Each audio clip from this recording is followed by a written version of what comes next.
Okay, well let's get started anyway. First of all, welcome everyone. Those who don't know me, I'm Willie Richards. I'm the President of the Blue and Gold Alliance, which is the Parramatta Eels former players. I don't have to call them old boys anymore because we have females now in the NRLW. So that's the way to go. Tonight's not just about the launch of conversation, it's the beginning of a reckoning, a remembrance, and a renewal of our collective responsibility.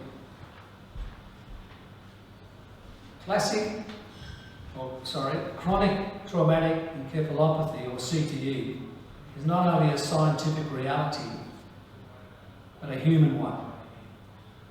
It reaches into families, into communities, across generations of athletes who gave their all without knowing the cost.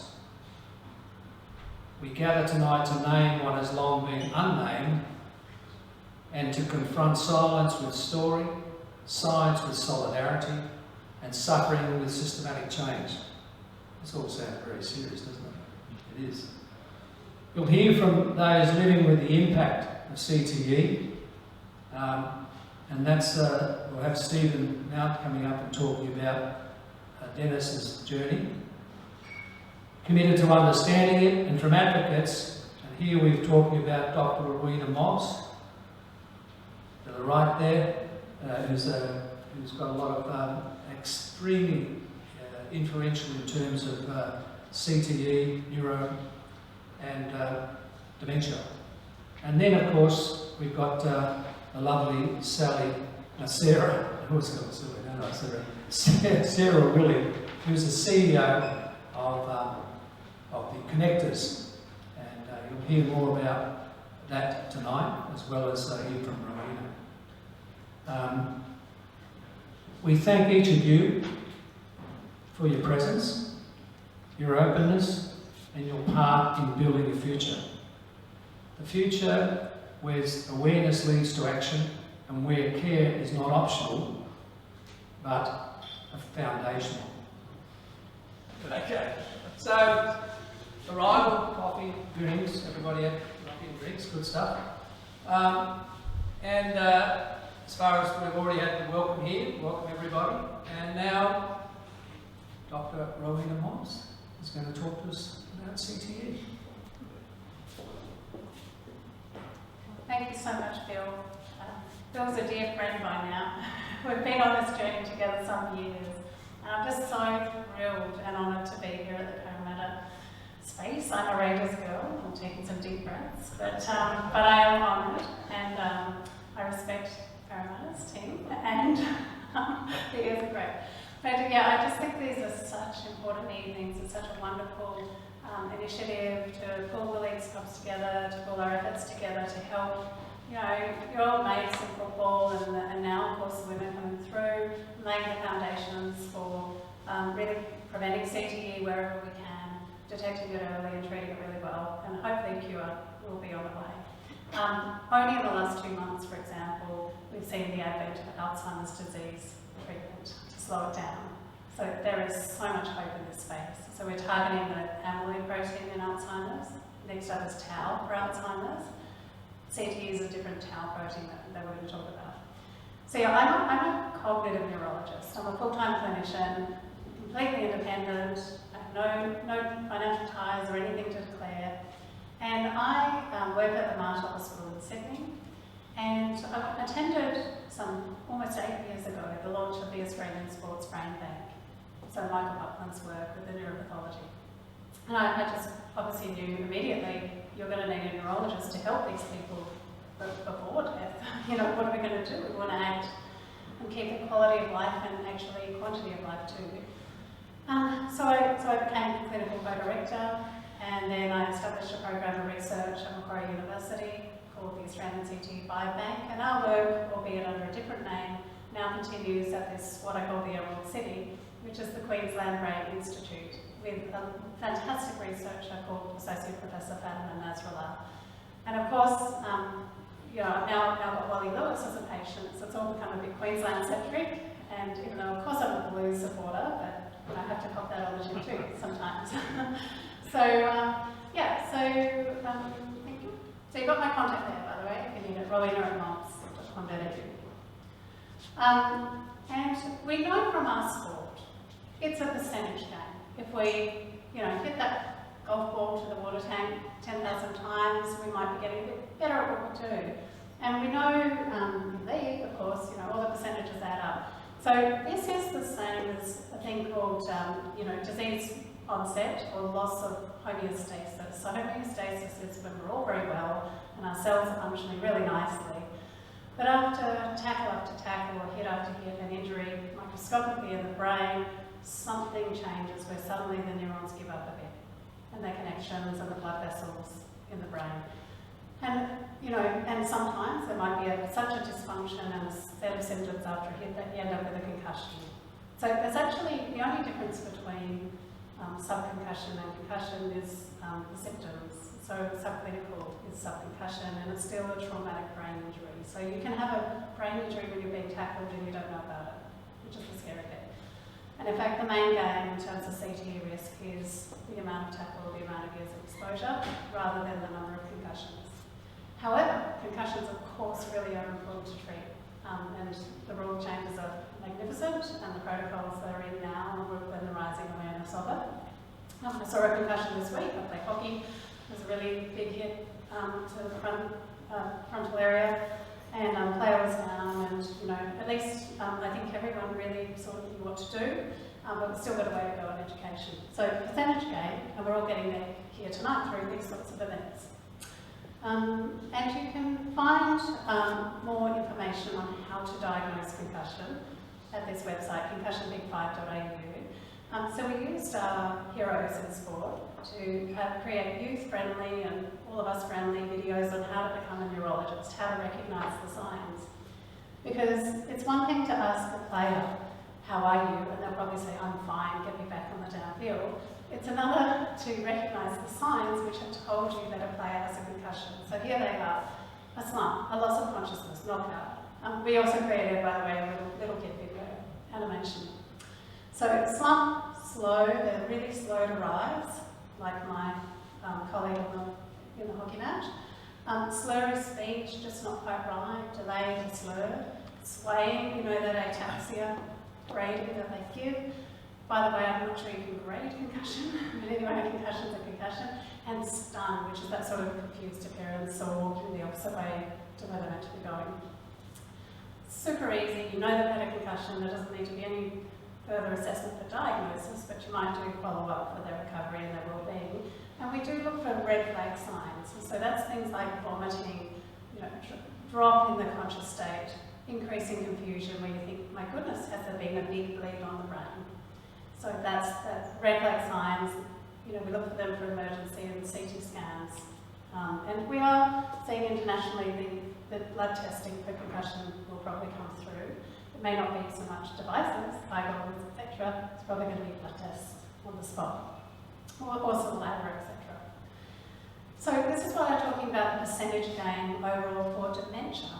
So the Lancet Commission is a lead organisation internationally for dementia, and they have 14 risk factors that we all can modify in life. And if we all did that, we'd reduce dementia by about 45%. So here they are. So early life, and it probably even starts, in utero as a fetus is developing. Things like exposure to alcohol, for example, or even pollution, who knows? And then there's the quality of education early, hearing, diabetes, smoking, high cholesterol, depression, high blood pressure, traumatic brain injuries there at 3%. That percentage of dementia being caused by TBI may be different, of course, for a lead community, who have repeated brain injury exposure. Of course, that percentage may be going up. In terms of CTE risk, if we take the American data, NFL, maybe it's about 10%. At the top levels, top echelons may have CTE. We don't know yet because we don't have the money for research yet. Anyway, it's all the common sense stuff like obesity, excessive alcohol, physical inactivity, social connection, that's really important, and air pollution, uncorrected visual impairment. So there's so much we can do, and the idea of the $11 billion for the schools campaign with the federal government that we seem to be seeing coming through is to teach school-aged children in a friendly, pop science, neuroscience kind of way about their brain, looking after your brain for life. What can you do? So, what is CTE anyway? I often get asked what's the difference between dementia and Alzheimer's or dementia and CTE. Dementia is that umbrella term to mean the neurons are being lost over time. There's a loss of connections in neurons. The subtype is where the Alzheimer's and CTE come in. There are apparently 100 causes of dementia. I'm not sure I see that many, maybe about 10 or 20 really in terms of the clinics. And we know that they are different proteins and they cause shrinkage of the brain, and eventually there's a loss of weight of the brain tissue itself, literally not you, although that can be the case, but loss of brain tissue. And with that, a loss of function. So if we think about Alzheimer's, memory loss really early on, and that repetitiveness and just fleeting memory that gets worse and worse. And we'll talk about the changes in CTE. In fact, I'll just stick here. So memory is on the board, short-term memory loss, but more in the way of limiting and working memory. So you and I are learning here now, that's the kind of CTE difficulty. Once it's in the memory bank, not too bad, better than an Alzheimer's patient. Language is there, often the fragmentation, the lack of flow of language, the restriction in speech or paucity of speech, shall we say, is an early feature. Later on, you can get more across-the-board memory and across-the-board language on our testing. And frontal function. So early on, we see those memory and mood changes coming in. And later on, it's the sort of movement changes and speech changes and walking and strength and so on. So in terms of what is the sort of behaviour and mood changes we're looking at CTE, we're looking at that really frequent anger, sort of 0 to 100 coming up frequently to minimal trigger, quite unpredictable. So somebody's left something on the floor and instead of going, that's annoying, it's a spike of anger that might be internal, or it might be verbal, or it might be physical, depending on, I think, probably what your personality tendency is. But there might be other factors like alcohol toxicity, for example. And that's quite frequent, and often those around a CTE person are sort of treading on eggshells not to trigger this anger. Or they might be really practical and feel like they're dealing with it and say, no, I'm not treading on eggshells, I just deal with it and get along and know what to do and what not to do to not trigger the anger. In those very calm, passive, cheerful people by nature, there might be a tendency of social isolation. So withdrawing from family events, or at the time of feeling that emotion, withdrawing from the house. And of course, we all could have a depression or anxiety, but often in CTE there's just this rise in depression and anxiety over 5, 10 or 15 years, and the anger can come with it as well. So these aren't rules, but these are typical features we might look for. So what causes CTE? We know it's that repeated traumatic brain injury that is causal. We've got lots of data to support that. And it's mainly the silent ones we talked about and the tackles. The longer that you play, the higher your risk, and there's plenty of data from the Boston Brain Bank. So for every 2.6 years of play, the risk of CTE doubled, increasing 30% annually. The earlier you started, the higher your risk, and the earlier the onset as well. And really the risk starts to spike from 11 years of substantive exposure, like entering sort of late teens into early 20s, into the college or university levels, and then of course up the grades, and I've got plenty of people who play to 35, or even 40 or 45. So many dedicated people in the cities, out bush. Never I say, did you miss a season? Because God knows I missed like 80% of hockey seasons, and I think, oh, they're way more dedicated than I was. No, it never missed a season. That's commonly the history. There will be genetic factors, obviously. It's a complex disease. Some people get it, others won't. Why is that? The genes will come into play and the other lifestyle factors. And I've got people in their late 30s with what I seem to think is probable CTE, and time will tell. Now, I was asked in terms of how do we diagnose it in life, you can't diagnose it in life. It really comes up to an expert opinion. Of sort of 90% certainty is where we aim for in medicine. So it's not 100%, and there's a caveat of let's see how you go over time. But it's coming up to say, well, the history is there, it's a very long history, often 5, 10, 15 or 20 years sometimes, of this continual decline. You know, the memory goes and the mood changes are there that are very characteristic, and depression does not cause so much anger spikes. You know, it's really unusual.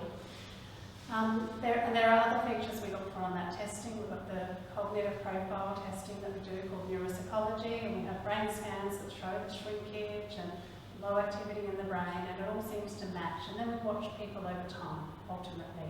And we treat and rule out things as we go. We treat a depression, we treat an anxiety, we treat a sleep apnea or a migraine, or any other cause. So it's partly exclusion and inclusion. And here's a list of the sports involved to date. So, and when I commenced my medical training, I could have learnt and eventually when I graduated diagnosed boxers with CTE. There was no argument on that. But there is this argument in the sports about diagnosing in mine. So it's all just an expert judgment. It's not just about sport, there's the military blast exposure. There is evidence for domestic violence related to CTE. You might imagine that it's very much tip of the iceberg and it's hard to have people come forward to be studied. And women are in particularly in a predicament.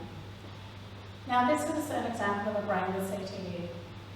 So here we can see stages 1 and 2, which are now known as low CTE on the left. So that's where you've got just a few patches of brown tau staining, that tau protein. And it's accumulating at the top in those valleys, the crevices of the brain, and we think that they're mechanically vulnerable as the slowing of the brain.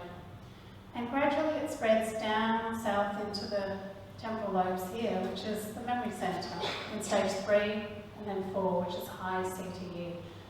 So the memory loss really can accelerate at that time, and then eventually into more of the frontal lobe and throughout the brain. So, and this is an opposite pattern to an Alzheimer's disease, which is the most common type of dementia overall. And to me, it's a very patchy condition under the microscope, and to me, neurologically, it's a very patchy condition for the symptoms that it causes and the changes on testing.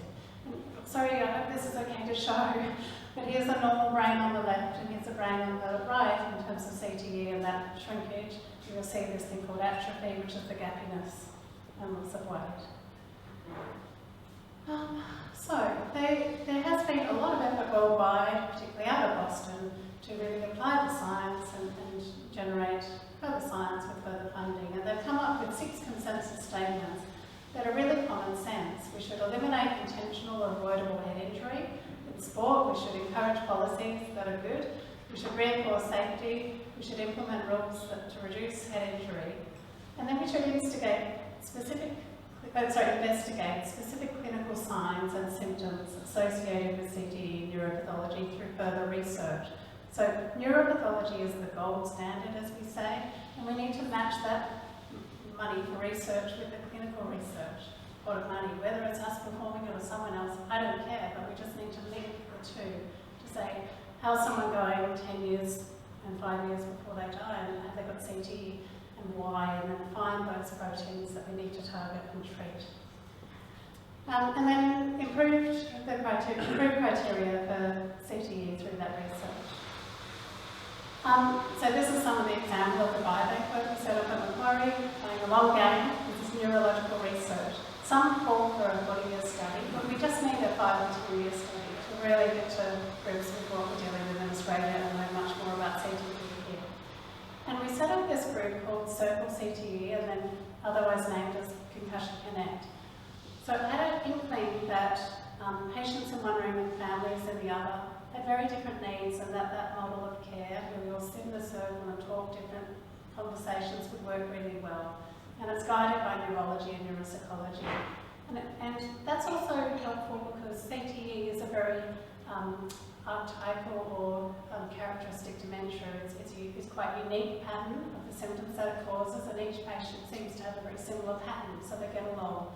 And likewise, the carers get along and tell the same story and go, oh my God, I'm experiencing that too. So, and it's been social and fun because the social connections in the brain and CTE are still preserved. You can still tell a good story in the pub and have good friendships and so on. So we leverage that, and it's going strong. And Sarah will talk more about it. Our research at the University of Queensland, we're focused on treating migraine as well, headaches, but also other migraine symptoms like light-sensitive, sound-sensitive, tinnitus, dizzy, fog and fatigue are in 30% of my cohort of repetitive head injury patients. So we're very passionate about treating them. We've got effective therapies. And here's some of our imaging work looking at changes from the normal brain to the CTE brain. And you can see those white ventricles here. So that shows that as there's been brain shrinkage, you have had widening of the ventricles because something's got to fill in the space. We look for various signs. This is called cavoreceptor pellucidum that might indicate a clue towards CTE.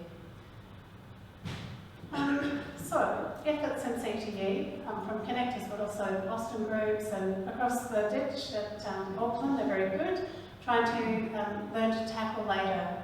Think about that typical personal discussion of retiring later. You know, that's a personal one for players, I think. Reducing the contact training wherever we can. So I'm not a rugby league player, but the question to you guys is, what's the latest age you can learn to tackle and tackle safely? And what's the amount of training that you can have to still be skilled on the field and still win a game without going overboard? And reducing competition. I've got stories of kids playing in 2 or 3 matches a weekend, not uncommonly. Here are some of the symptoms of concussion that we look for. It's across the board, you know, a whole range of symptoms, and people can feel like this. Here's our migraine treatments. We have tablets, injections, conservative approaches that very often get people there. We focus on sleep and well-being. There's a condition called REM sleep behaviour disorder where you kick and punch and flail and act out your dreams or play footy in your sleep. That's often a sign of neurodegeneration, but it can occur in antidepressant use, for example, modern antidepressants. And we can treat that. And we look for sleep apnea. That could make you grumpy and angry and irritable and foggy and have memory loss. So we look for that, we treat that, and by the way, it doesn't show up on cognitive testing. And then management. Right, this is really my space. So as a dementia specialist, I have lots of medication to hand where I can try and help the memory and directly mood control and stabilise and hopefully make the patient's life better, but particularly their family as well. Just get the old person back a bit. And we work, and we follow and we track. My belief is that perhaps players should have a 5-year monitor with at least a GP review for cognition with an MRI and consider a neurologist or some other specialist to see them. And we work with Dementia Australia, the Weaking Institute, there in Tasmania, they have online courses, and connectors, of course. So, change is up to us. You know, we took this to Parliament. We literally actually walked on top and marched on Parliament House, as you do. That's quite nice. And it led to change. So these efforts here are not small by any means. They can be huge nationally and internationally. So yeah, I think there's a lot of positivity with this. Is not a doom and gloom space. This is this is a call to action, and let's pick it up early. Let's prevent it for the future generations, so that we can keep the game great. You know, I love rugby league too. We've just got to keep it as safe and reasonable as we can, so that we've got longevity and happy lives. So with that, I'm going to hand on to my dear colleague Sarah Willie for Connectors Australia. So thank you, everyone.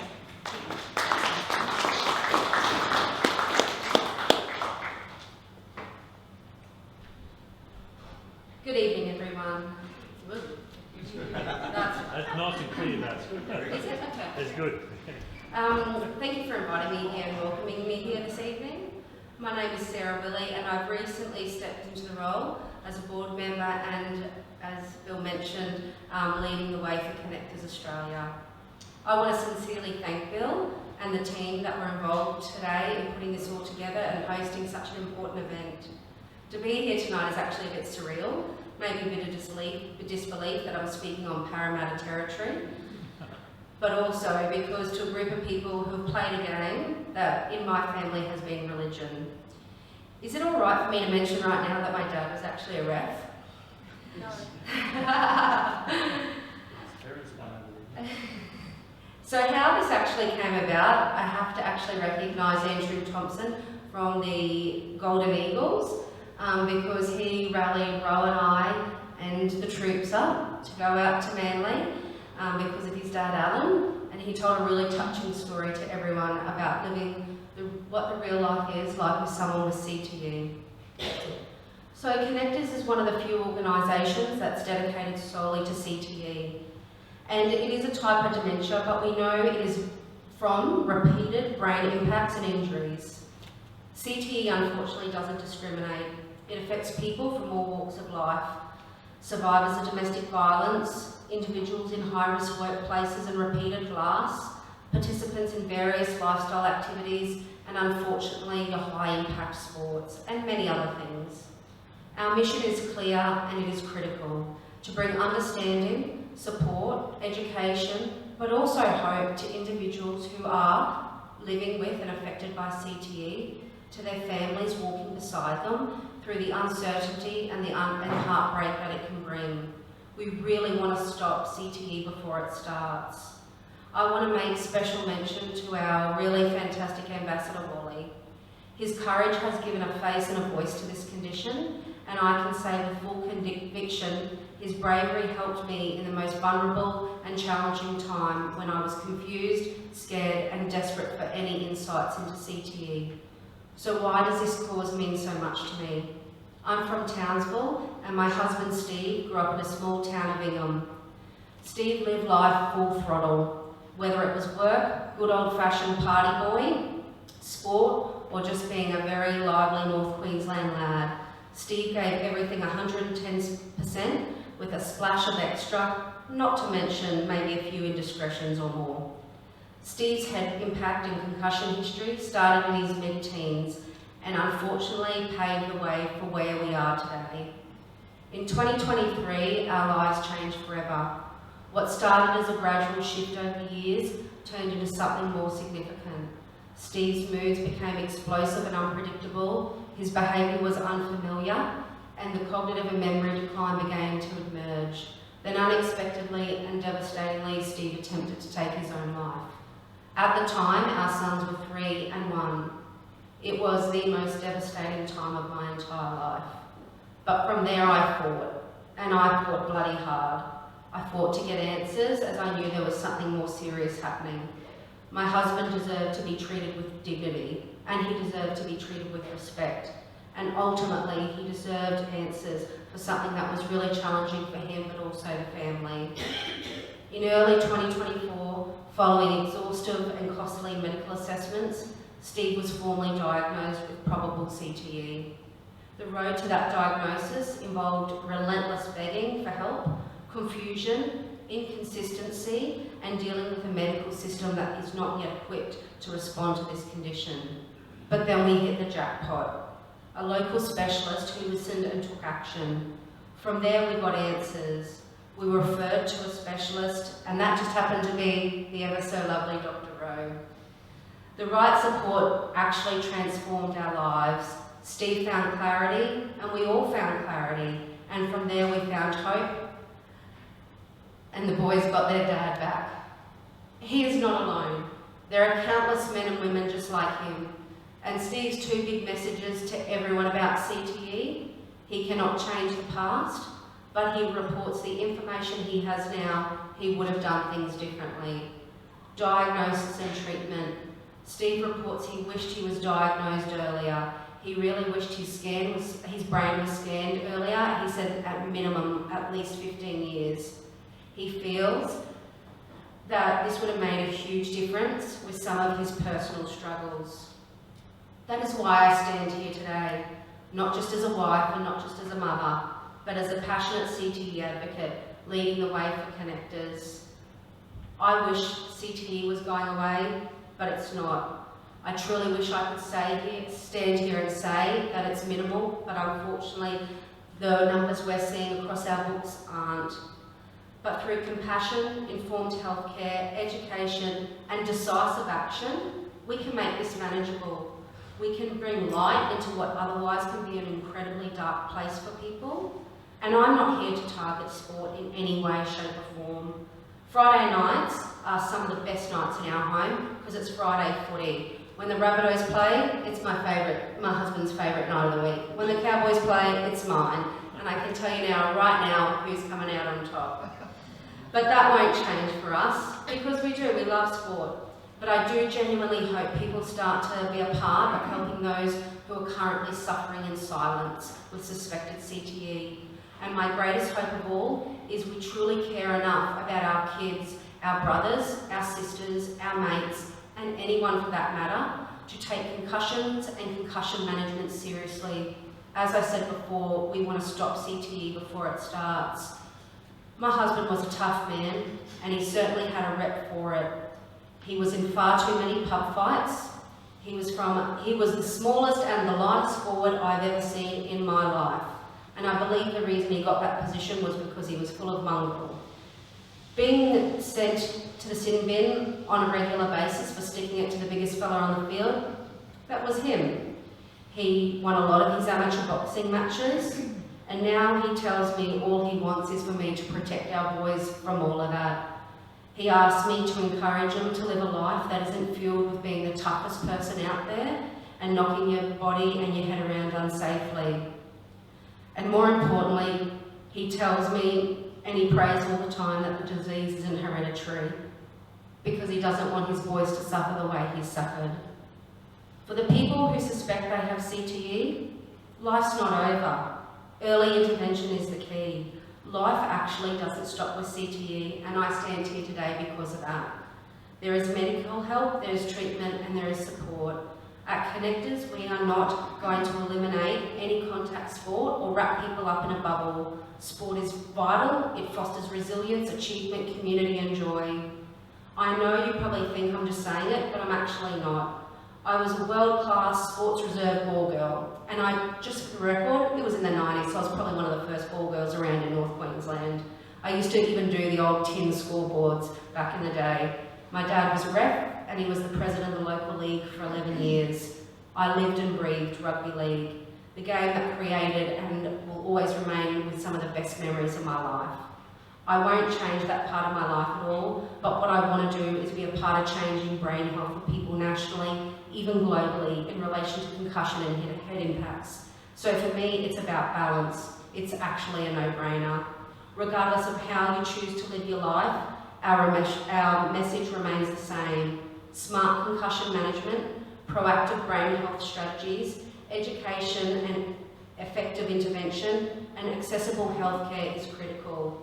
What I want to know is, how do we actually make meaningful change? The message I continue to hear loud and clear, whether it be sport, life or other activities, Australians all recognise they're worried about CTE. So how do I help you?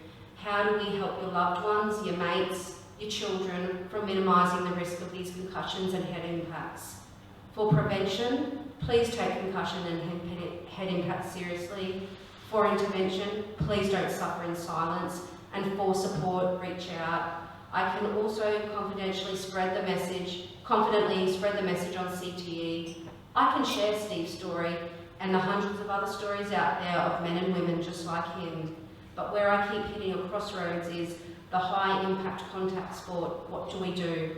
We know the risks, we know the dangers, so we need the experts across all walks of life, whether it's medical, sporting, general public, to all come together so we can continue to love the sport and enjoy the sport. Thank you.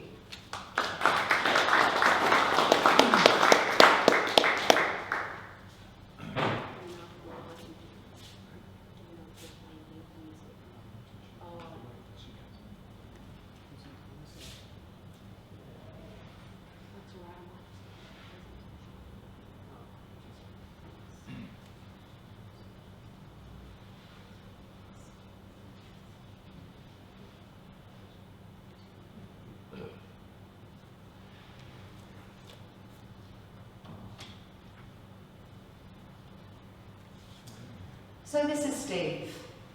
Steve looks like just your normal, everyday fella. Look, there's probably a little bit of extra colour and a few more stories, but look, he is just like any North Queensland bloke. He did your dirt bike riding, unfortunately without a helmet, had various accidents. Motor vehicle accident, rugby league, rugby union, racing boats professionally, fighting, boxing training, amateur boxing, and he was a rodeo clown. So let's just face it, he ticks all the boxes. This was him. He doesn't look any different to any North Queensland fella. And for years, he ran amok and he lived life large. But then he grew up and we thought life was great. Until it wasn't.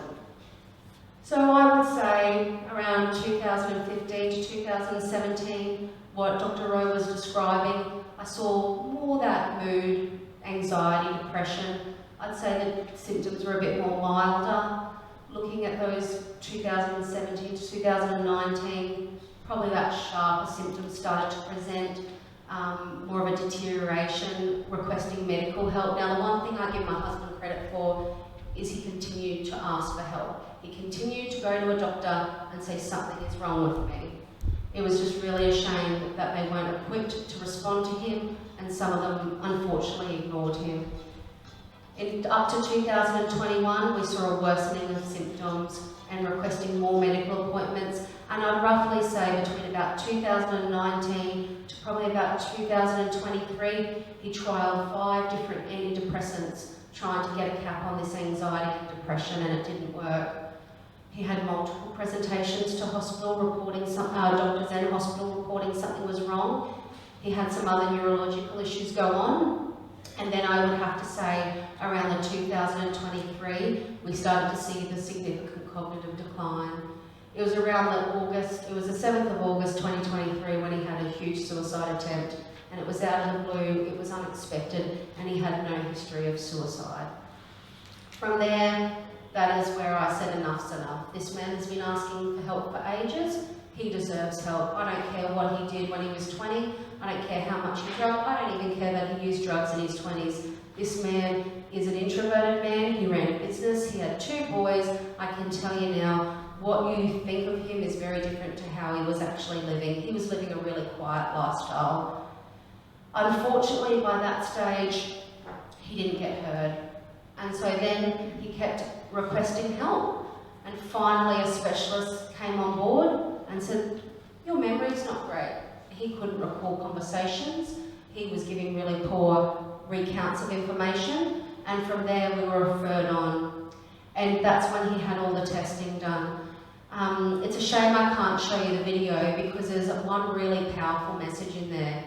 His biggest message was he wished he was treated earlier, because I got my husband back, the kids got their dad back. This really, don't get me wrong, he's a bit of a gentle giant, and when he blows a gasket, he blows a gasket.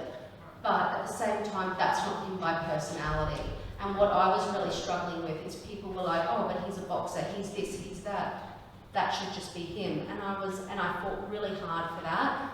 And then over time, when he got the right treatment, clinical staff started to realise what I was describing was actually the truth. This man is introverted, this man is quite reserved, this man isn't out having anger bursts, like Rose said, over a dropped pen for no reason. And I can tell you now, the 3 biggest things to me when I knew something was really wrong before the suicide attempt was when he absolutely lost it, when I wouldn't give him the last popper, our kids' fruit box popper. He could not understand why he couldn't have the last popper in the fridge, and I remember thinking, that is really strange, to the point where I had to ask him to leave the house, and I didn't know what was going on. The second really strange thing was, he did all the folding in our house and put it in the kids' cupboard, and then got really angry when I said that he did it wrong. And he said I was a nagging wife. Granted, there could be a little bit of truth in that, but in total, that was just very strange. And then the third thing was, he picked 150 kilo cement letterbox up from one side of the property and moved it to the other because he didn't like the neighbour's water touching it. And I said to those doctors, that is not mental illness, that is not bad behaviour, there's something going on here, and they finally listened. My message to everyone is, if you know someone who is struggling, don't let them stop fighting. And we will help you. You contact us, and I now know the system so well, and we've got Row in the Wings clinically. We will help people because that is our mission. And many other neurologists. Row's not covering all of Australia.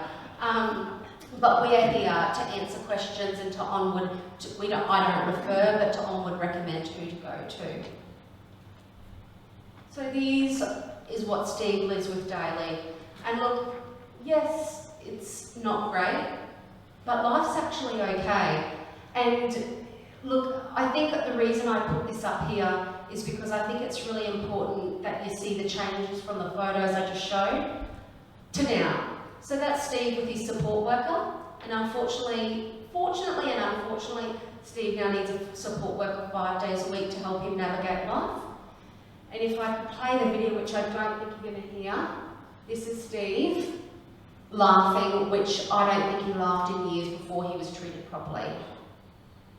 Oh no, you can't hear it, it's playing out there. But basically, he says, I'm Steve, I have CTE, and I'm a legend. I wonder if I can play, Bill, do you reckon I can play stuff through this speaker and hold the mic to it? Yeah, that didn't come out. Yeah. We'll try and change the speakers over because I think there's some really powerful, there's some men here in the other clip that speak from the heart about CTE.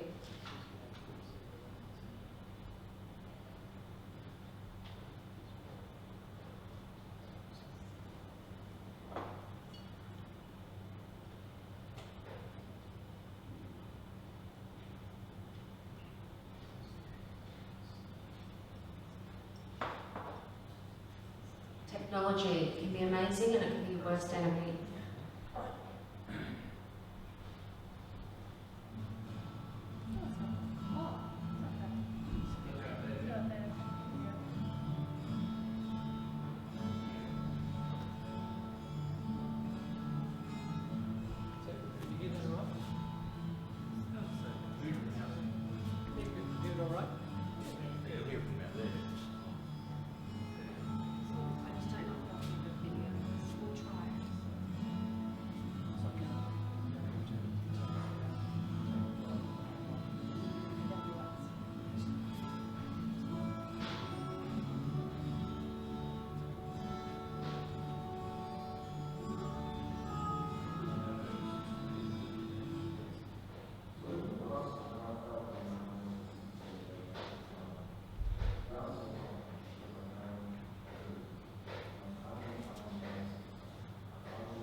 You can't hear it, can you?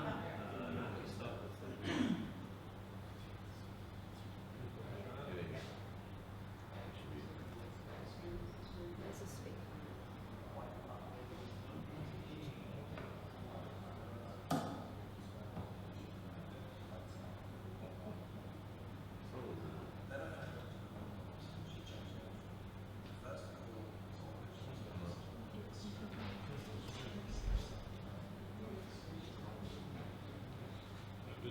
Maybe screw the video on as loud as it gets louder. Oh, okay. Otherwise it gets louder. It gets louder and some of it. Yeah, but you can't hear the videos. Should we hear from... Okay.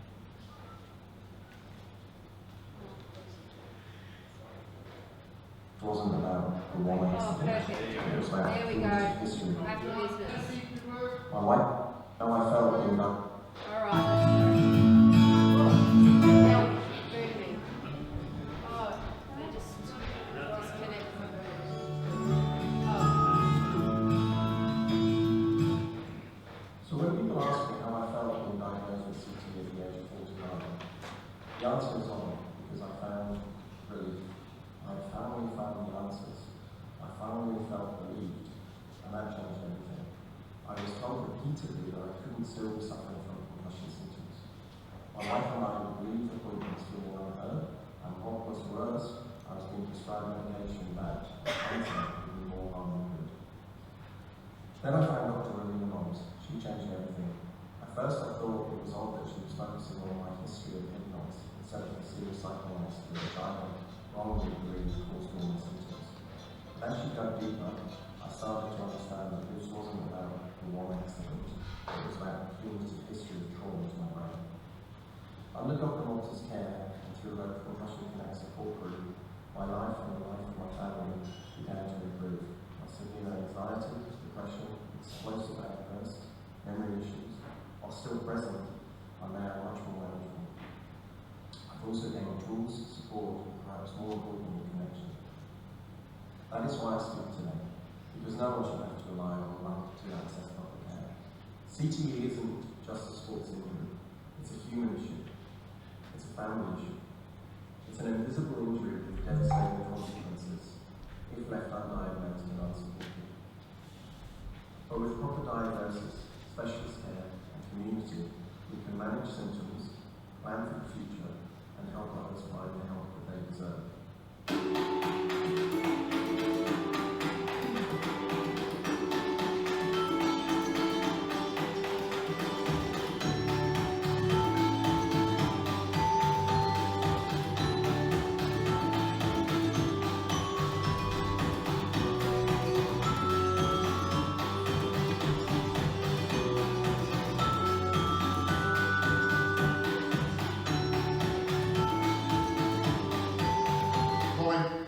I've worked alongside you, I've admired your work and I've witnessed your battles.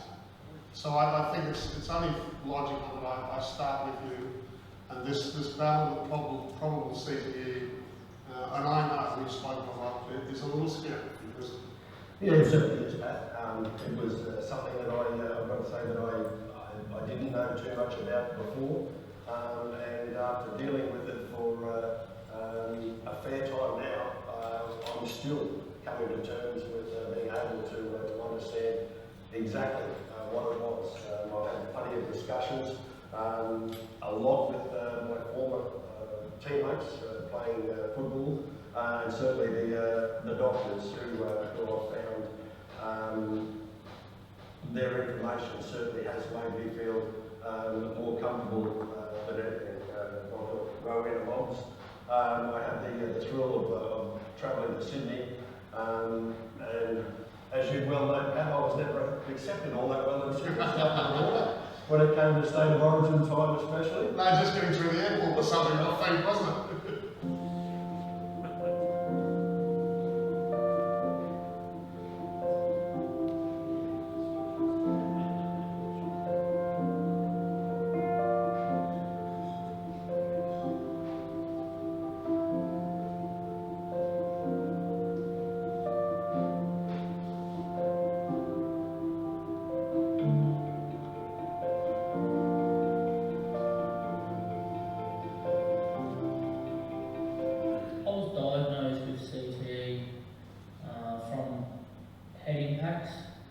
from playing football in 2022, or even prior to that. I feel very isolated now.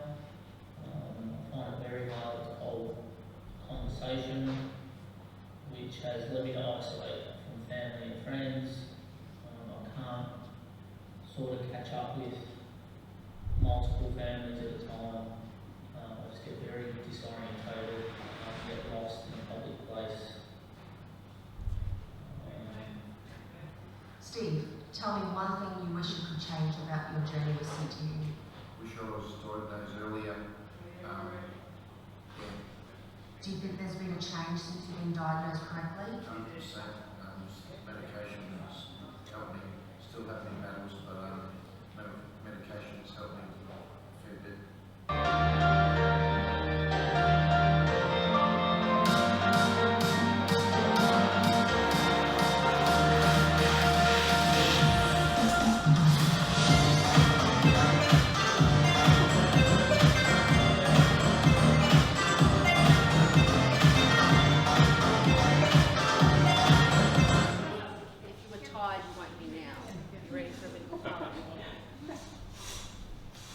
Thank you, everyone. Would you like to have a 10-minute break now? There's coffee and tea over the back there, and you want to get another drink, and then we'll kick on in another 10 minutes or so. Give you a bit of a breathing, ready to prepare. I know you're sitting there ready for that. Okay. Okay. Having heard from Rowena and Sarah, I'm now going to ask Stephen Mount to come up and talk about the journey of his dad.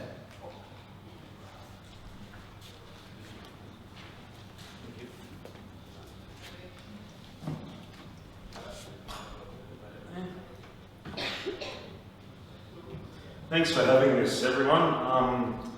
My name's Stephen Mount. I'm the son of Dennis Mount, who was ill number 276, and I'm joined by Mum tonight, Robin, who's very good at organising things and putting me up with things. So thanks for the flick pass. But no, I'm happy to do this because I've been around football all my life, and just to probably put a bit of background around some of the things I'll say tonight, I've been lucky to have diverse careers in a few areas, television as a reporter and presenter in regional TV mainly, with the Newcastle Knights in the National Rugby League as a media manager in medical research in a management position, and also now as I'm a lawyer now by trade.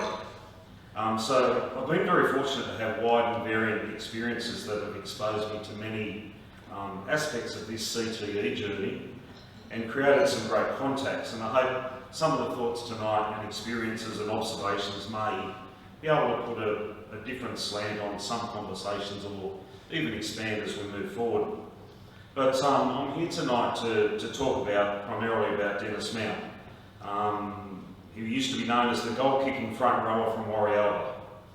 He grew up in Gravesend, a few minutes up the road in between Warialda and Moree. Started football at the Armidale School, boarding school in Armidale, with rugby around 59 and 60, before going back home to Warialda to Group 5, where he became the highest point scorer in that part of the world. Representative positions followed in Group 5 and Northern Division.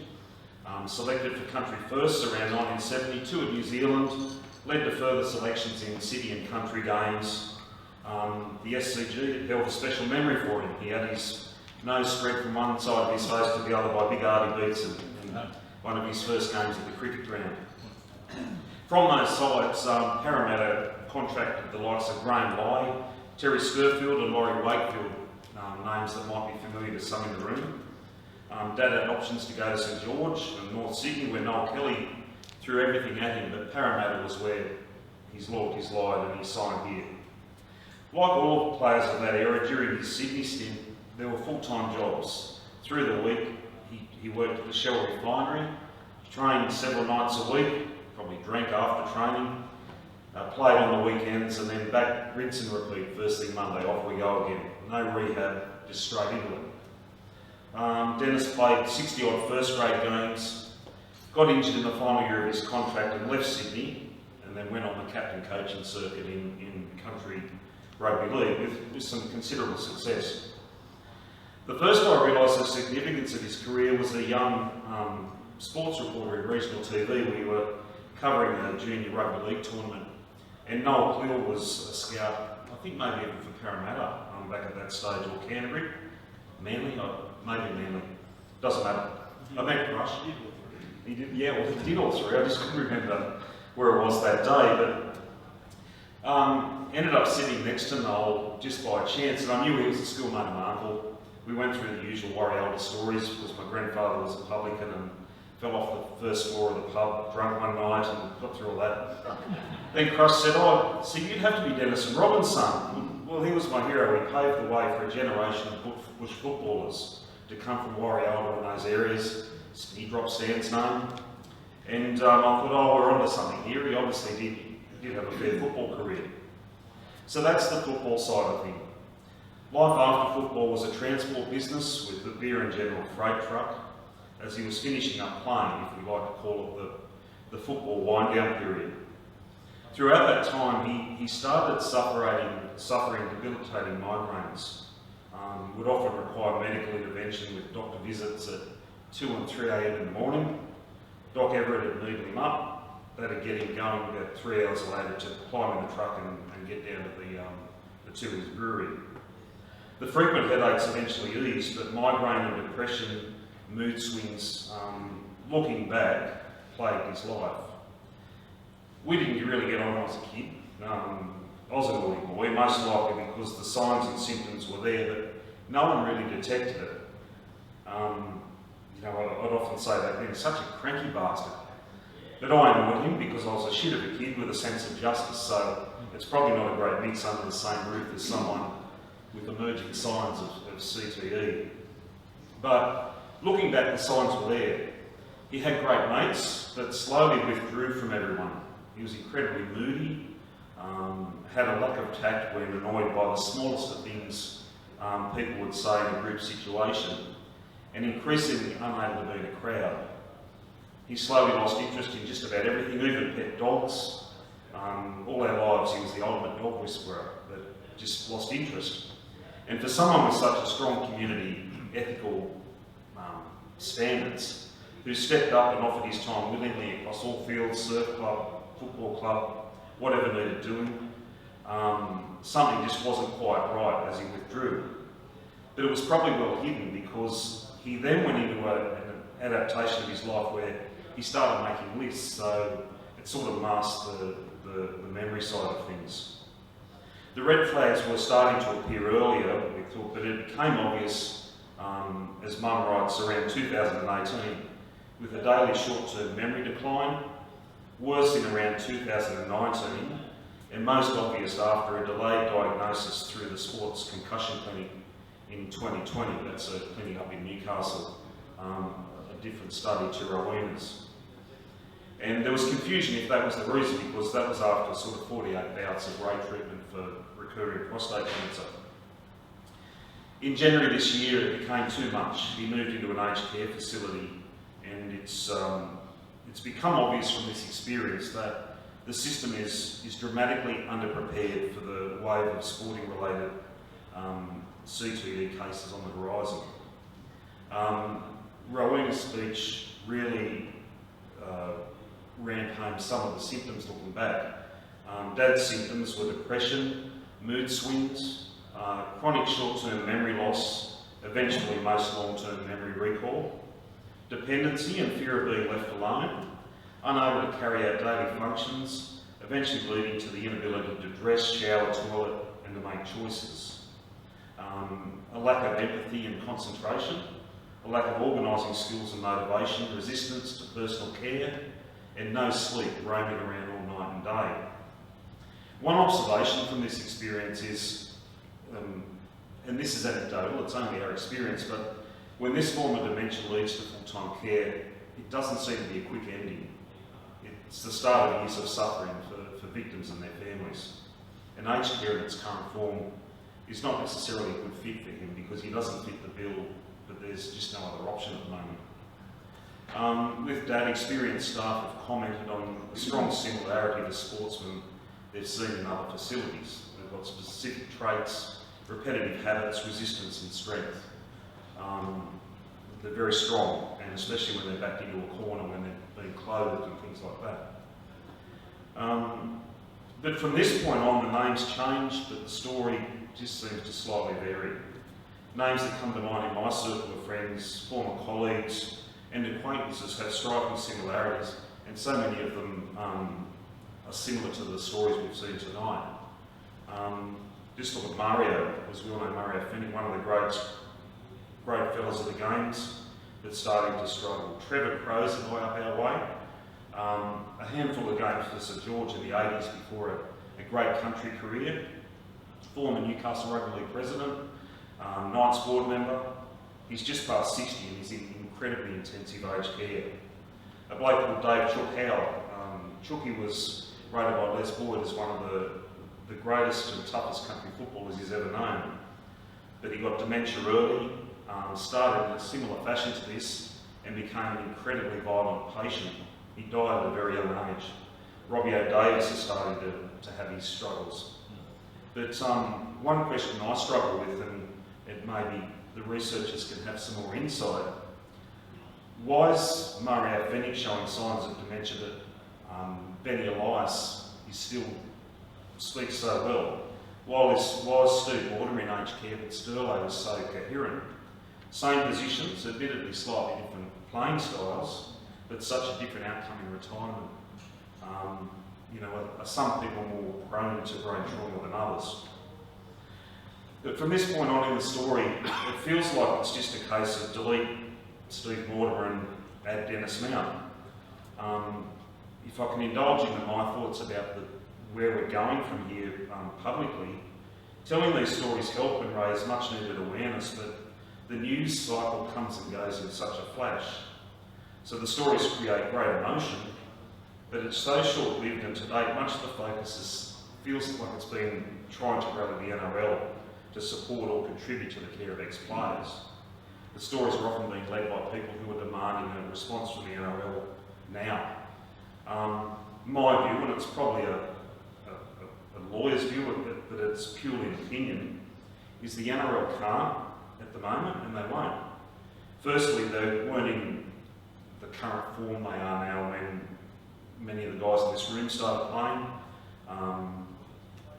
and my father's example. Many of these guys went through the days where you'd play in reserves, you'd get knocked, you'd have the smelling salts, you get up, you go again, then you come back, get on the bench, come back on in first grade and do it all again. Those days may be gone, but while we all know players are bigger, faster, and the game has become a collision sport, it's not until there is undisputed evidence that real change can happen, not only in the NRL, but any sport that increases the risk of brain trauma. The game's worth too much money for stakeholders to roll over and admit fault until they've got no other choice. The government's even behind the expansion of the NRL, as we've seen with Papua New Guinea, even though most of us are scratching our heads about what that's all about.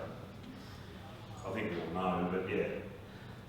The NRL's major focus as well now is centred on concussion protocols, so they can prove that the game with billions of dollars each year can roll out that they have the ultimate duty of care for players. So if they voluntarily get behind this cause or admit fault, the game as we know it will be over, because litigation will be the beginning of the end. Junior registration will cease if mothers or parents, they won't sign their child up knowing that they're only 4 or 5 decades away from being in a room not knowing who their family is or where they are.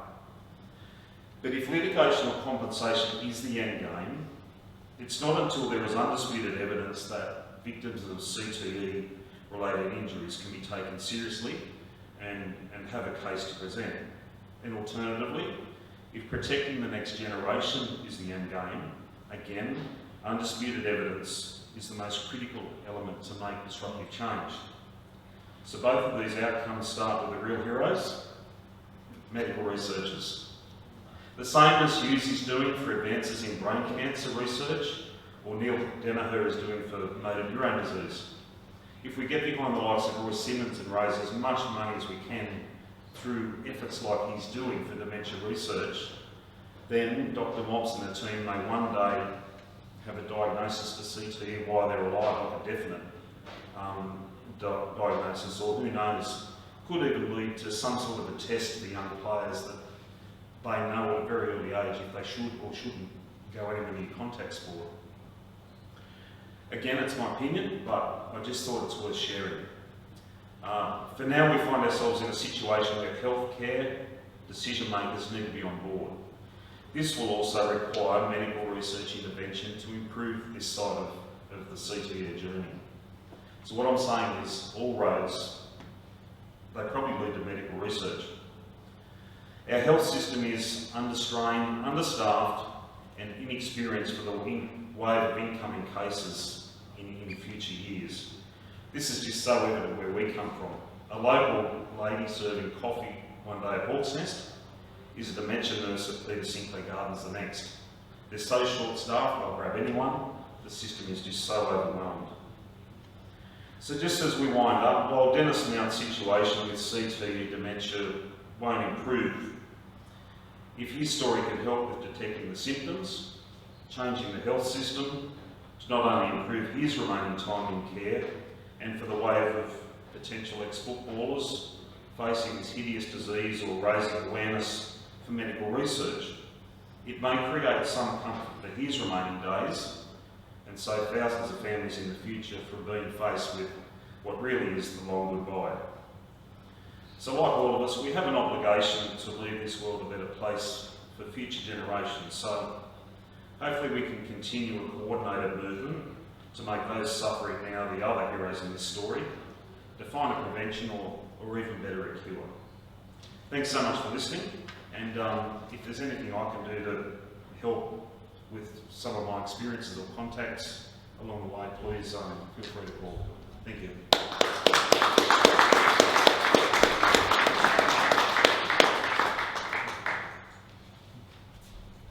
Thanks, Steve. That was very enlightening, and I'm sure it really had an impact with everybody sitting here. Just out of your curiosity, anyone in the audience would like to get up and say anything? I'll jump up for a sec. Sure, come on.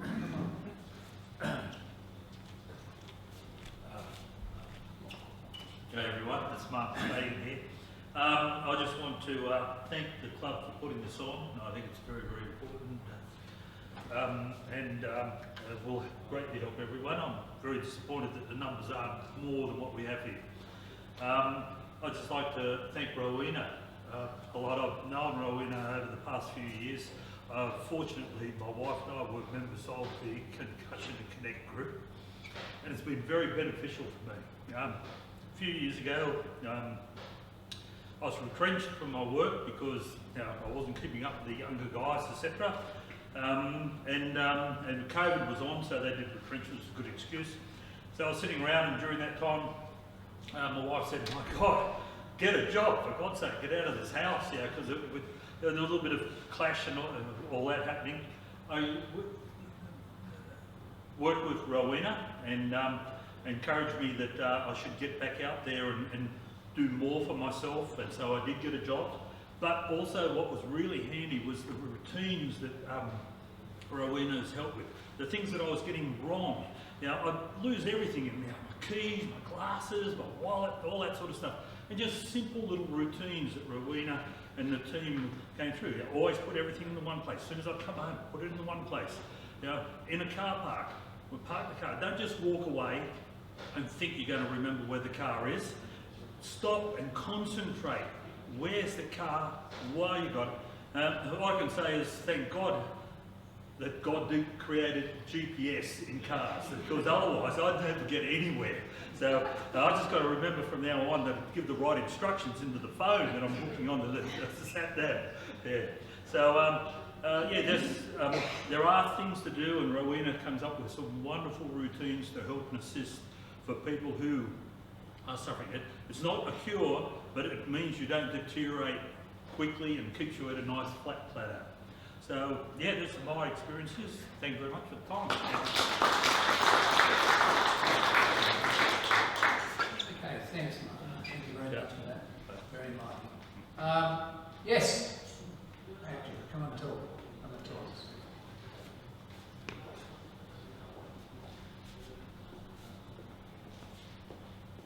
Just off the cuff, really. One thing I've thought about long and hard is that we're all here, we're part of an organised club, but what concerns me really longer term, more broadly, are people in the local community. You don't have to be a great footballer to get CTE. So really the issue for the wider community is, what do we do about that? Like we've got people saying, we've got strategies and that, but people out Mount Druitt, even the North Shore, who don't have any ability to, or any connections, what do they do? And they don't even know what to do. So it's a really big issue as far as the community goes, as far as I'm concerned. Now, one of the bigger issues that I have is forgetfulness. I'm trying to remember the next thing I was going to say.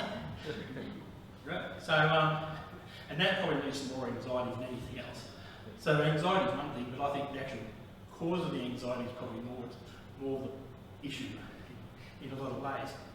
As soon as I sit down, I forget. I remember.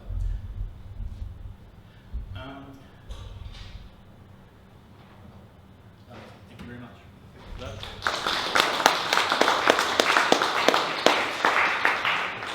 Yeah, I think we all go through that stage at some point in time, remembering what we're going to say next.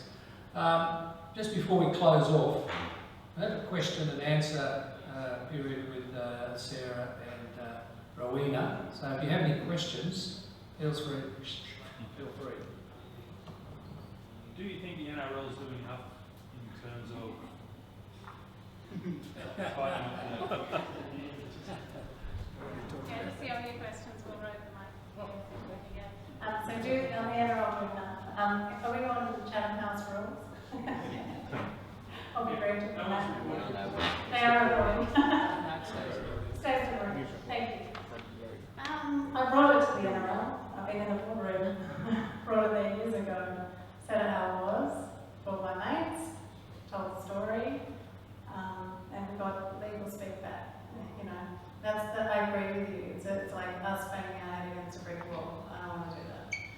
So, but you know, I'm here for my patients. That's who I work for. My patients are my families, and always will. They're my number one priority.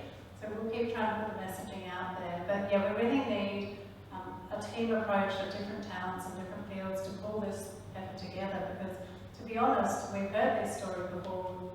In a way, with tobacco and asbestos to raise those. It can be contentious. But you know, the funding will go to those who will give the answers that people want. And the advertising and the media and the whatever, and you know, we have very little money to work with, to be honest, if you look across the board to the profits that the codes are making. So if only there was a 0.0% that went to medical research for, that would make a big difference. And as I said, it doesn't have to be my research program, but if somebody chipped in 10 million across the country, that would tell us what our incidence and prevalence of CTE is and more, and be well on the way to the biomarkers and looking towards slowing it down or dealing with it better. And we've got a long way to go to publish on. I think I know what works in clinical care, but I haven't published that evidence because I haven't got the funding to show that statistical difference. You know, that science is important. Clinical care is important. It's not all about brains and biomarkers. Yes, you had a question as well. You mentioned the funding, how much money do you need? Well, 10 million would really do it. 5 million would do a good job. That's about the ballpark for imaging and, you know, really good quality international standard research. My sister, and this is not a plugging, she's you know, really high up in the Cambridge network, right? So they work with the US on more severe head injury. And that's the sort of grant money that gets in and creates a multi-centre international effort to find the statistical answers. And we have to invest that here, but be also smart about our research, because in the US you'll have 10 times that money without issue. But Australia has a fine reputation in thinking and smart. What research will make a difference, and particularly for us, but get out there internationally and make a difference with what little money relatively we have. So I really believe in research in this country, working with the New Zealanders on this issue. We've got strong networks ready to go in research and ready to go in clinical care. If only someone would throw some money towards it. So that's what I say. And by the way, as I said, I don't make money out of this.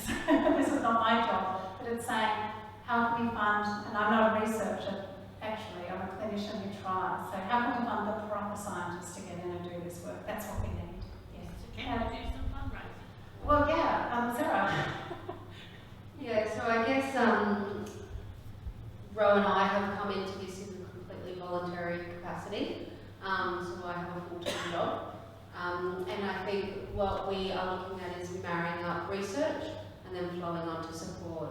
So we absolutely have been pushing for some time now, and our direction for the next year is to, and I think your speech, by the way, was phenomenal. We want to meet with all the health ministers, because we need the people out there to access the help. That will also capture, we have clinics that are busting, and as you said, how much do you need? This is what we don't know, because we also have neurologists in the public system and neuropsychiatrists saying our clinics are overflowing. We know there's an issue, but... Can I take a yeah. just on the topic? Because Sarah and Connectors have been aiming for multidisciplinary outreach care. Now that model has already evidence in, say, Canada for dementia. So they have what's called MINT clinics. They've saved $50,000 per patient to the health system per year in those clinics. They've got over 100 around the country. And it's a model of GPs who have an interest in dementia, with the multidisciplinary care. So that's the sort of thing that I think would be great in Australia, mixing in a lot of telehealth with large regions, yeah. So that's like, we do need the research because ultimately what we would like, or what I would like to see, because I've worked in healthcare on and off 20 years, and I've worked in, I'm a social worker by discipline, and I'm a postgraduate in mental health, and I'm registered. And what I would like to see is multidisciplinary teams picking up, supporting the community. So no matter who you are, Adrian, like you just said, is it Adrian? Yeah, like you just said, 100%. And Bill said it at a speech many months ago. For every one professional player that is presenting with CTE, There's got to be at least 20 to 25 that's unknown. yeah. So, and I think what we want to do is we want to create a profile of CTE. It is affecting everyone. You would have seen Robin up on a video. It isn't just a sporting disease. The issue with sport is they're in such an influential position. You have the power of the media, you have in sport, you have the power of the people because we love the sport. We follow it and we believe in it.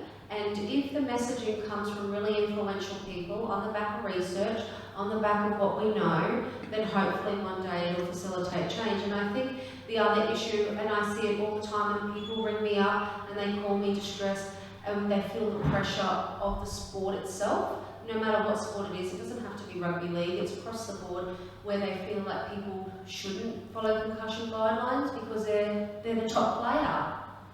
Or that their kids should get out and play the full weekend of a carnival because they've just walked out $4,000 to go away and the child's got a head injury at the start.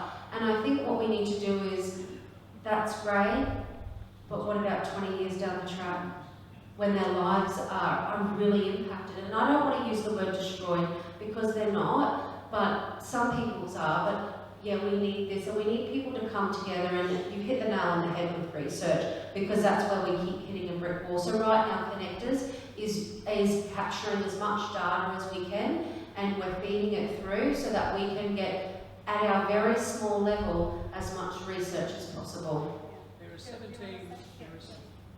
are 17 NRL clubs.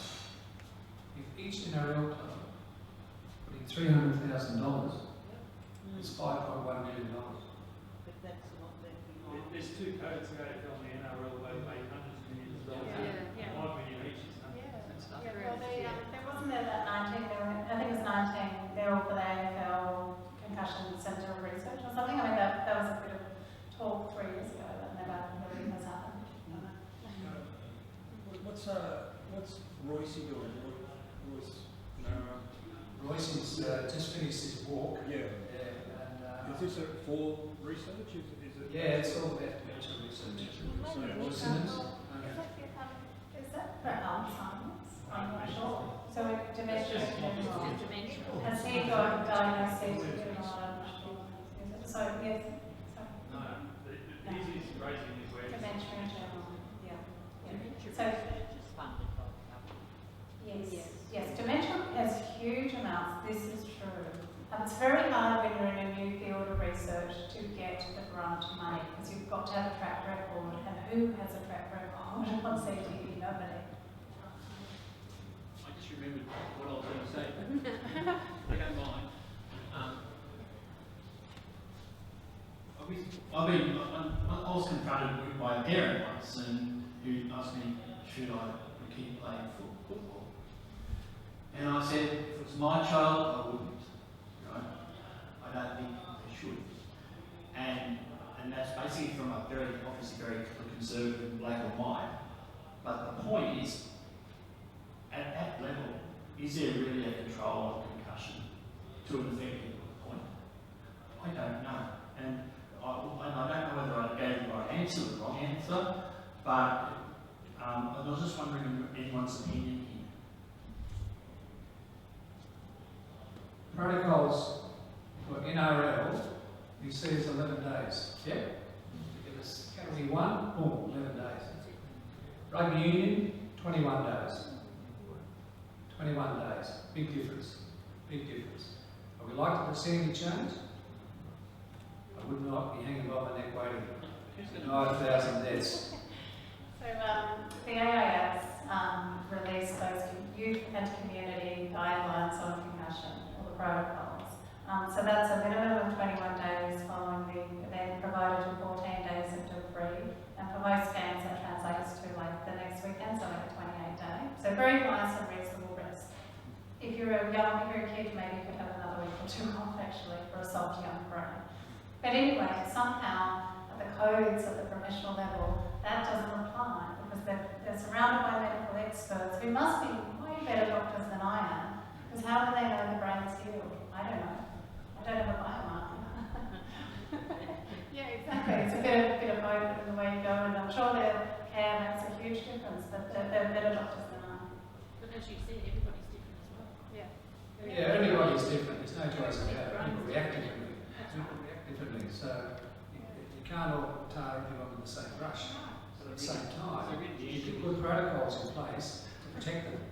That's what it's all about. So really I was right, although don't play. Well, You've got to keep it I going. don't think you've got to keep playing. It's just, I get your point. You know what I mean? Yeah, I think when you've gone through something yourself, or You seem to be a bit more black and white, don't you? yeah, like you can't judge someone for their opinion on different things. Like for me, would I go and sign both my boys?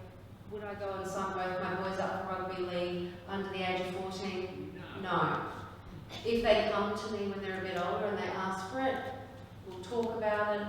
But you can't judge me on that because I've lived something that other people haven't lived. So I respect everyone's opinion on it. But I think it has to be, it has to be measured within someone's experience as well. I grew up in a household with a father who was a neurosurgeon who created the first protocols on concussion around cancer and HMRC. So my neurosis was different to yours, and everyone's got different experience and tolerance. yeah, I think that when you're dealing with these sorts of things, I think you've got to adopt a common sense approach to it. We can all swing way to the right and say, right, let's kill the game and do what we've got to do and not let anybody play anymore. That's not going to happen. The idea is we've got to come back and get a balance so that we can cater for both, and whether it means sharpening the protocols, which I think they should, or do something different, particularly at the school kid level. The grassroots level is about how the basics, how to tackle properly. Are they teaching kids how to tackle properly? Left or right, whatever the case may be. I don't think so, because if you see these internationals putting their head in front of one of these islanders and hoping that they're going to come away without getting their head knocked off, then I'm sorry, it doesn't work that way. Anyone else?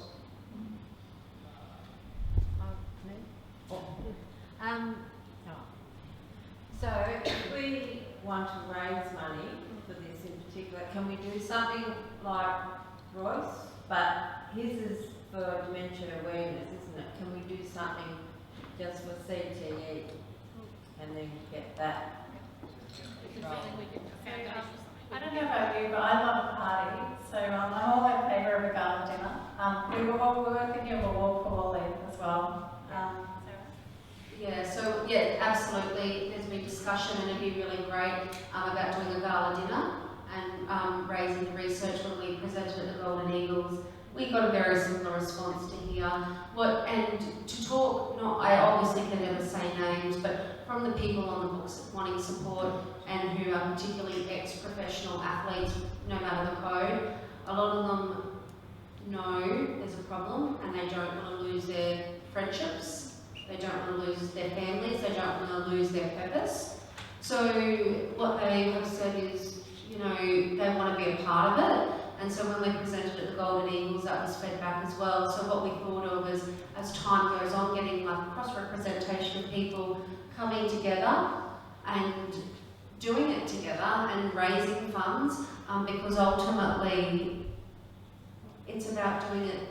We can't do it in pockets. One person does this body of work and it doesn't get off the ground, because what you've said is absolutely correct. We need the evidence, and to do that, no one in isolation in Australia is going to achieve it. Next year we are hoping at the start of June to do a walk with Wally, and that will be a CTE walk, and it'll be either in Sydney or Brisbane. We haven't picked the location yet, and that will be about fundraising, and it won't just be about Wally Lewis. It will be about everyone coming together, but we will be doing a CTE walk, and because Wally's such. And I think the thing that I will always be very grateful for Wally with is he actually really put a voice and a face to CTE. He came out when it was in Australia very much not on that level. So for us, there's a lot of people who have been impacted behind the scenes with no recognition. He was the very first interview. When I went home and I walked out of that hospital and they said to me CTE, I didn't know what I was dealing with, and I went home and Googled it, and it was the first interview that came up. So what we need to do is, we need more than just Wally. We need so many, we need influential people to really help us do this. Because as much as I love my husband, the Steve Searles from England aren't going to get the money for medical research. I do love him dearly, but that's not going to happen. Awesome. Yeah. Question over there?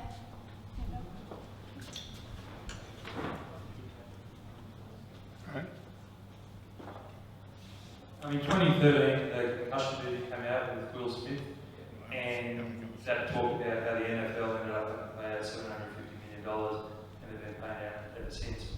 And to me, that was the point when the NRL, rather than paying lip service to it, should have been much more serious about it. Because at some point, someone's going to go and get it, like a Brett Horsnell or someone like that.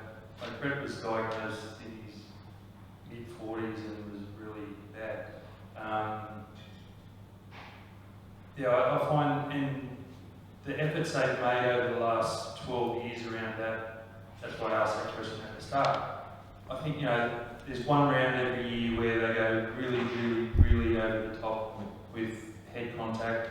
And then like last week, blokes were getting hit in the head and nothing was happening and there's no penalties. And, it's just, they've been very negligent, I believe. And I think, they need to put money in. I wonder, Steve, if You you can can have a on question, that. You've got an answer? Where do I start with this one? Is the NRL doing enough? Definitely not. We have a round for people who like wearing orange caps and white t-shirts, but it feels like there's a round for everything else. But I'd be interested to see if they'll let Wally walk into the ground with this groundswell support behind him to a game. That could be a major step forward. But it all comes back to evidence, and the NRL, there's an implied, I'm not quite sure, so don't quote me too much here, turn that off. But there's an implied sports law theory that if you play any form of sport, there's an implied consent that you will get injured, and it could be quite serious and life-threatening. So we have to overcome that first up. I work with a young gentleman.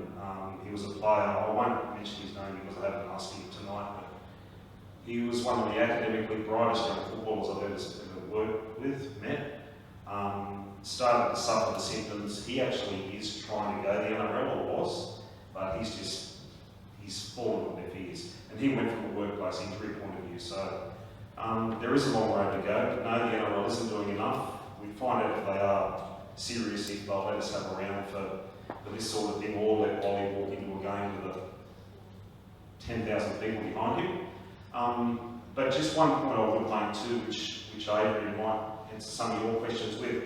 The general public suffering, and not just elite footballers. There's a groundswell of people that play at lower levels. I was mentioning to Tony earlier, while my football experience was only at a very low level, minimal, I spent weekends on end barefoot water ski tricks, just slamming my head into the water 20 times on a Saturday.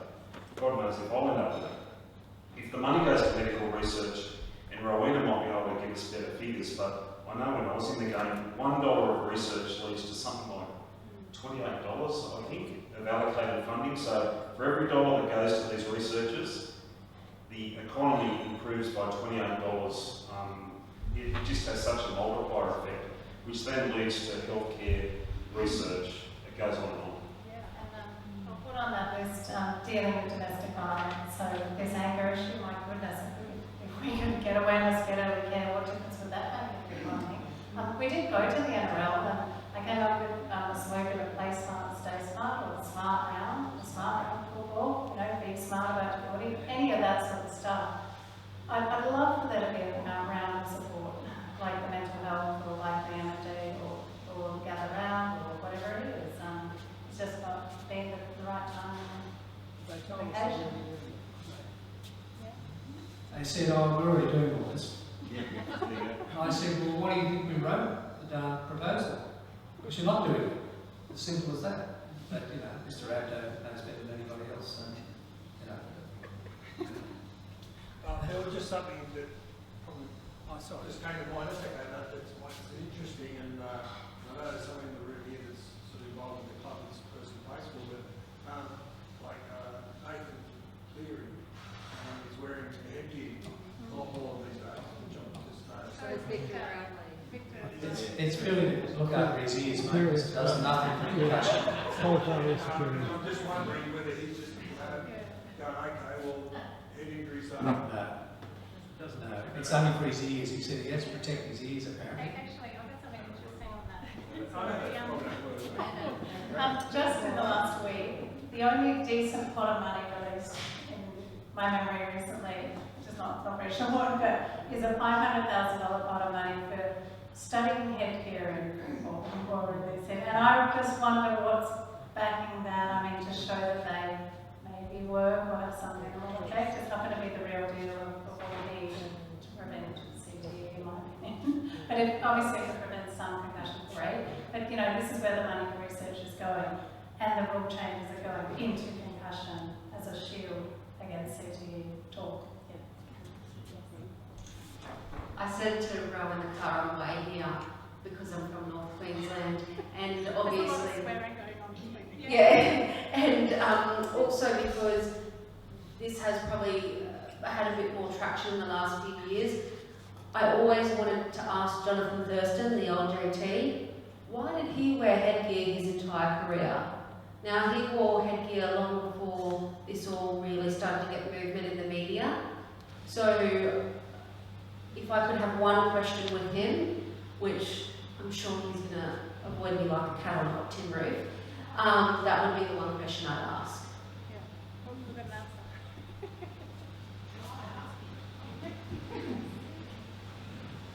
If you watch that concussion movie, one of the premises around the NFL was the players wore the helmets and they thought they were protected. They didn't actually protect it, because there's a scene where he's got a squash ball in a glass of water with a cap screwed on, and he's shaking it around, he's going, that's what's happening with your brain. The helmet doesn't protect you, the headgear doesn't protect your brain. The other thing, if you haven't seen it, there's a show on ABC, it would be on iView, called Plum, and it's about a rugby league player, international, play for Cronulla. It's fictitious, but there's a lot of real rugby league players in the show. And it's really good to watch too, and it shows his deterioration over time. Anyone else at this stage? Okay.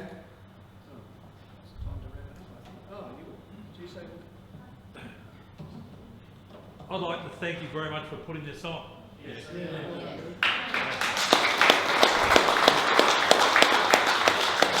I appreciate that.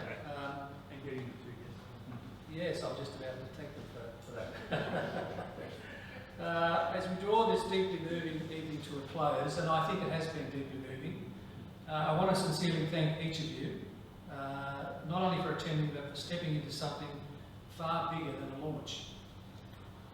Tonight marks the beginning of what I call a reckoning, a recommitment and a shared responsibility to care, advocate and to act. We've heard from leaders in research, fierce advocates and families whose stories humble us all. To Dr. Rowena Mobbs, your work reminds us that science grounded in compassion becomes a vessel for hope. Sarah Willie, the Connectors, your leadership is a lifeline. You've built a network and not just support but courage. And you've reminded us all that connection is activism. To Stephen and Robin, your generosity in sharing Dennis's story through grief, confusion and love, is the heartbeat of this movement. We carry his legacy with dignity, and tonight we honour the legacy together. This issue is urgent. The science may be evolving, but our commitment cannot wait. We owe it to every past player, every future family, and the memory of those who can no longer speak for themselves. To our guests, volunteers, supporters and partners, thank you. Let this not be a one-night conversation, but the first chapter of lasting change. Let knowledge drive action, let stories spark reform, and let every voice be heard. On behalf of the BGA, I thank you for walking with us into this vital future. Please stay connected, keep the conversation alive, and let care, truth and accountability guide us forward. Thank you very much.